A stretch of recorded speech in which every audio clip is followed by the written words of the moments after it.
que com determinados hábitos e atitudes podemos trazer mais qualidade de vida para o nosso dia a dia. O sono regenerador, a prática de exercícios físicos e mentais e uma alimentação balanceada são esses principais pilares. Pensando nisso, elaboramos, formatamos e implantamos na Imobiliária Liderato o programa Bem-Estar, visando trazer mais qualidade de vida para os colaboradores e um serviço melhor para os nossos clientes. Com isso, nós podemos ver que eles aderiram ao programa e assim obtiveram um resultado bem satisfatório. Está sendo muito bom, tanto para o pessoal deles como para o profissional, pois notamos que o seu trabalho flui com mais tranquilidade na empresa, né? Até para tomadas de decisões. É notável a mudança, as pessoas estão se concentrando mais, estão mais dispostas, têm se alimentado melhor. E, de fato, foi uma boa iniciativa, tudo isso só veio para contribuir no nosso dia a dia. Após a avaliação física concedida pela organização, nós tivemos dicas dos melhores exercícios a serem executados.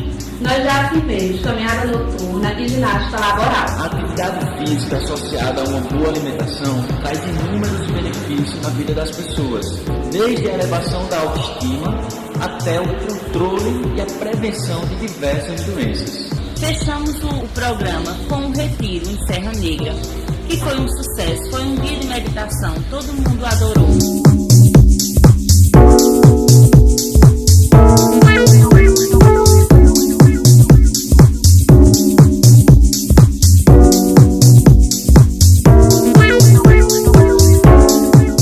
Uma vida muito agitada, como das grandes metrópoles, a meditação pode trazer grande benefício às pessoas. Faz mais calma, mais tranquilidade, mais lucidez, especialmente nos momentos de decisão. Mas, em si, melhor qualidade de vida, mais bem-estar para as pessoas. Um projeto de sucesso, onde teve uma ótima aceitação por parte dos colaboradores e podemos já notar mudanças muito positivas no dia a dia da empresa.